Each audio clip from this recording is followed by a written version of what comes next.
네, 안녕하세요. 박프로입니다. 오늘도 SK하이닉스 여러분들과 함께 좀 말씀을 드릴 텐데, 자, 내일이 정말 중요합니다.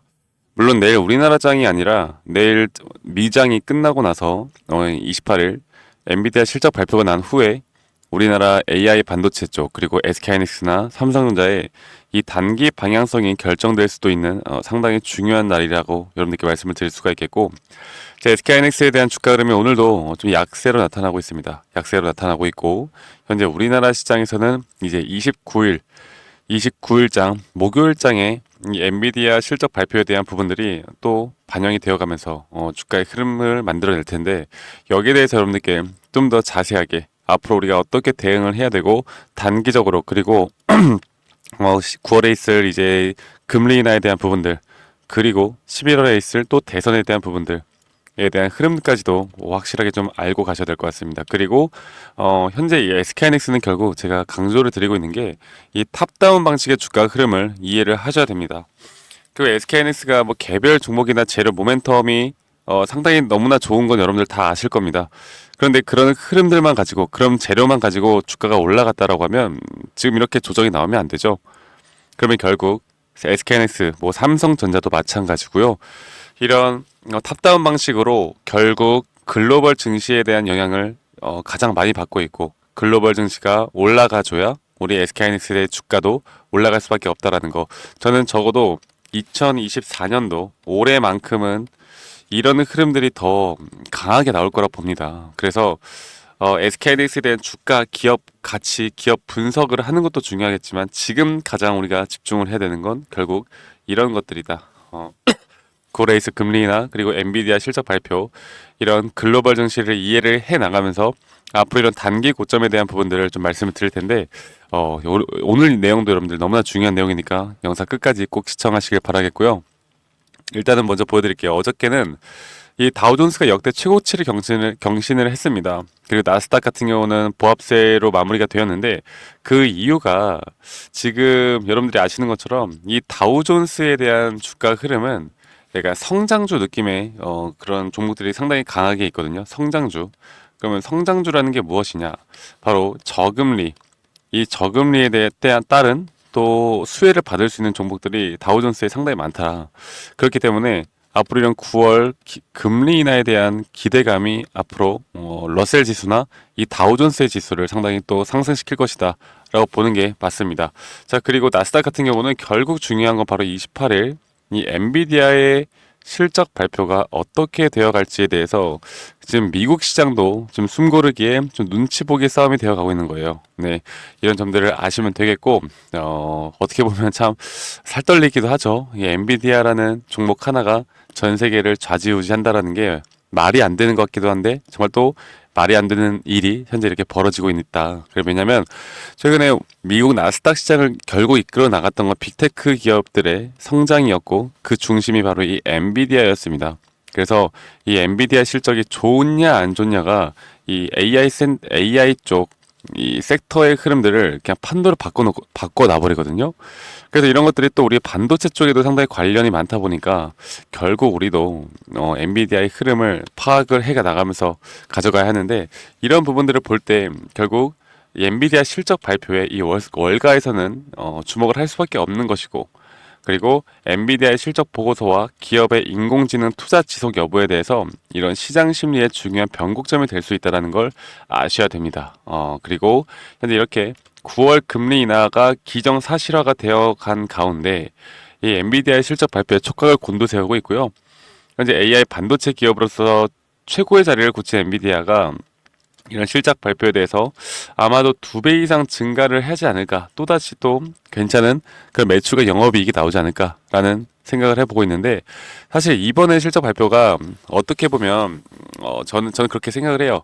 물론 좋게 나오면 좋겠지만, 이게 적당히 좋게 나오면 이걸 또 악재로 볼 수가 있거든요. 너무나 힘든 건데 이게 좀 많이 좋게 나와야 돼요.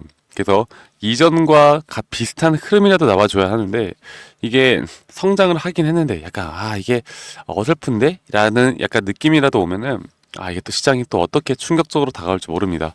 그래서 우리는 이런 것들을 좀 살펴봐야 하고, 그래서 엔비디아 주가도 마이너스 2%대로 좀 숨고르기가 들어갔죠.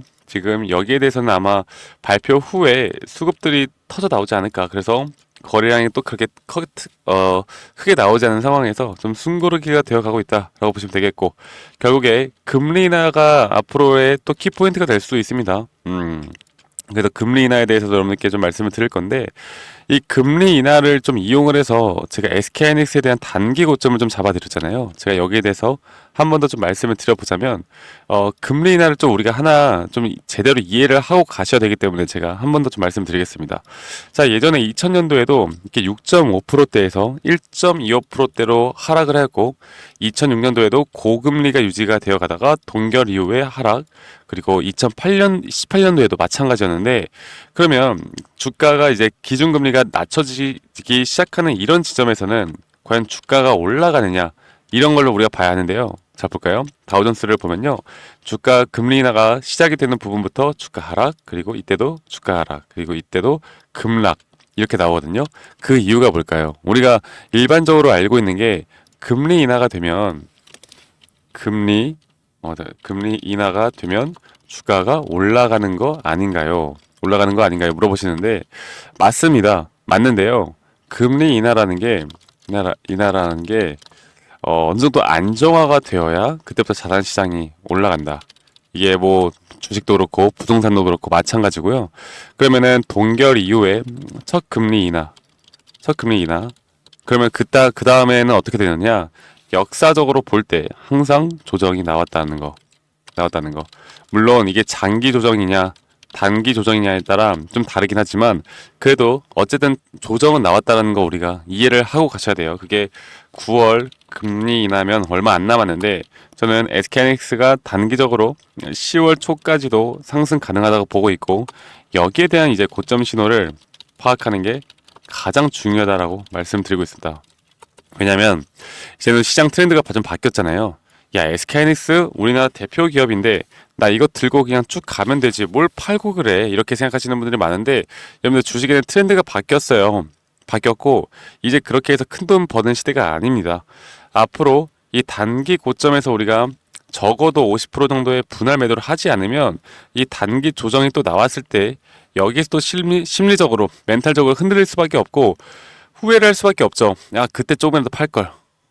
그러면 나 지금 여기서 또 싼 값에 살 수 있는데, 이렇게 생각을 할 수밖에 없다. 그렇기 때문에 사실 개별 종목의 흐름을 파악하는 건 쉽지가 않을지언정, 큰 시장을 파악을 하는 건 예전에 역사적인 이런 흐름들과 데이터들이 너무나 많기 때문에 우리가 이런 것들을 뻔히 알면서도 이렇게 대응하지 않는 건 정말 바보 같은 짓이다라고 저는 생각을 해요. 네, 그래서 앞으로 이런 단기 타점이 너무나 중요하다라는 거, 그리고 결국 엔비디아가 어떤 실적이 나오던 간에 일단은 호실적은 나올 거고, 거기에 따른 증가율에 따라서, 성장 증가율에 따라서 좀 주가의 방향성이 달라질 것 같은데, 그렇다 하더라도 이 단기, 지금 금리 인하의 이슈에 따라, 우리나라 SK하이닉스나 삼성전자의 주가는 단기 상승이 나올 수밖에 없다 생각합니다. 그래서 지금 이 구간, 물론 여러분들이 주가 하락을 하다 보니까 좀 걱정되시는 부분들이 많고, 또다시 올라갈 수 있을까 이렇게 생각하시는 분들이 많을 텐데요. 좀 지켜보시면은 여기에 대한 분명 반등을 다시 만들어내고, 이 목표가를 우리가 어디에 둬야 할지 좀 궁금해 하시는 분들이 많은데, 제가 이거 하나만 더 말씀을 드려보자면, 야, 나는 25만 원을 팔 거야. 아니면 20만 원만 와도 팔 거야. 와도 팔 거야. 아니면 나는 30만 원에 팔 거야. 이렇게 목표가를 정하시는 분들 있잖아요. 그런 분들 대부분 90%, 99%라고 하고 싶은데 좀 낮췄습니다. 90% 이상 투자 실패합니다. 우리가 결국 알아야 되는 건 이 고점이 나온다고 예상을 할 때 이 단기 고점에 대한 부분들, 이런 것들을 알아야 돼요. 단기 고점. 이 단기 고점을, 그리고 고점 신호를 파악하는 게 중요하다.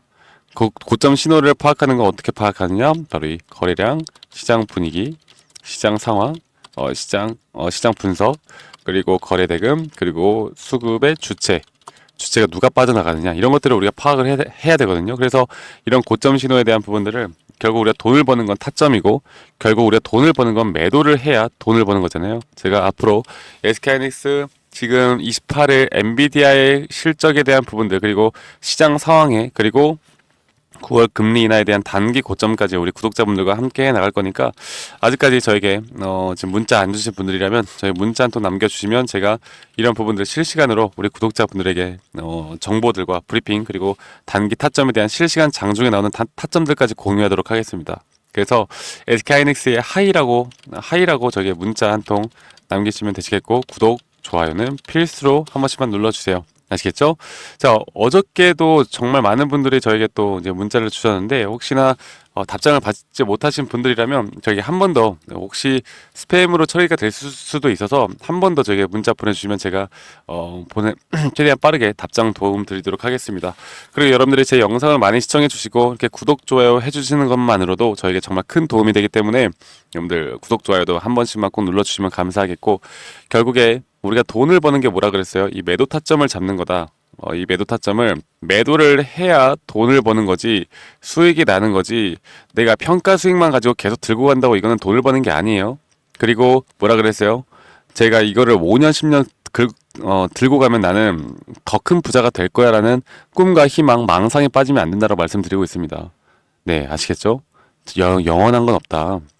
예를 들어서 우리나라가 코스피가 아니라 나스닥 시장이었으면 제가 조금이라도 이해를 하겠어요. 근데 우리나라 코스피 시장, 코스닥 시장은 그렇게 투자하면 안 됩니다. 아시겠죠?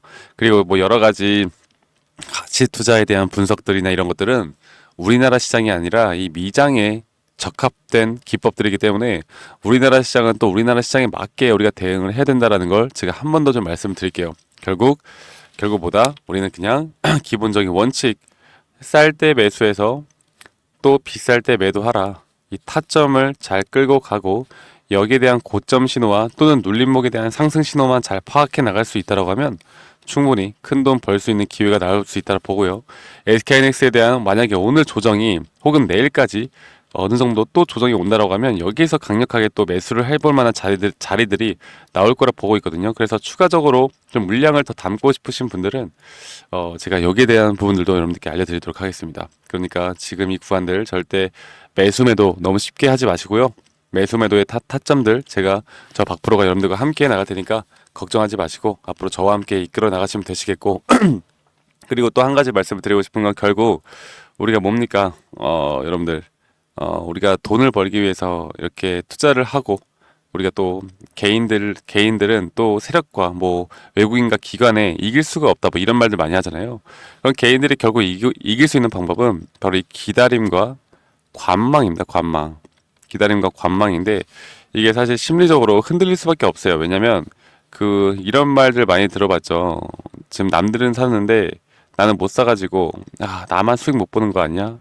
이런 심리적으로 흔들리시는 분들이 정말 많은데 이런 것들을 고치지 못하면 주식시장에서 절대 수익 볼 수 없는 거라는 걸 여러분들이 아셨으면 좋겠어요. 그래서 저 박프로가 우리 구독자분들과 함께 이런 부분들도 좀 같이 도움을 드리고자 정말 우리가 돈을 벌 수 있는 방법에 대해서 우리가 어떻게 생각을 해야 되나 이렇게 제가 또 우리 교육에 대한 부분들도 함께 해 나갈 거니까 SK하이닉스 우리 주주님들 하이라고 문자 한 통 주시면 제가 앞으로 이런 전략들 뭐 SK하이닉스에 대한 타점은 당연히 제공하는 건데 이런 커뮤니티에 대한 부분들도 함께 좀 참여할 수 있도록 앞으로 제가 좀 진행을 해볼 예정입니다. 그럼 문자 지금 남겨주신 분들은 앞으로 여러분들 나중에 이런 기회가 올 때 우선적으로 제가 드릴 거고 저와 함께 해 나가시면서 이제 가을이 시작되잖아요. 여름이 다 지나갔어요. 이제 무더위도 이제 한풀 꺾인다라고 하는데 이런 부분들을 함께 해 나가면서 우리 주식시장으로 정말 계좌의 수익 늘려나가는 부분들 함께 만들어 나갔으면 좋겠습니다. 자, 그러면 가을에도 여러분들 좋은 날만 있기를 바라고 저는 SK하이닉스에 대해서 또 더 좋은 영상으로 인사드리도록 하겠습니다. 감사합니다. 박프로였습니다.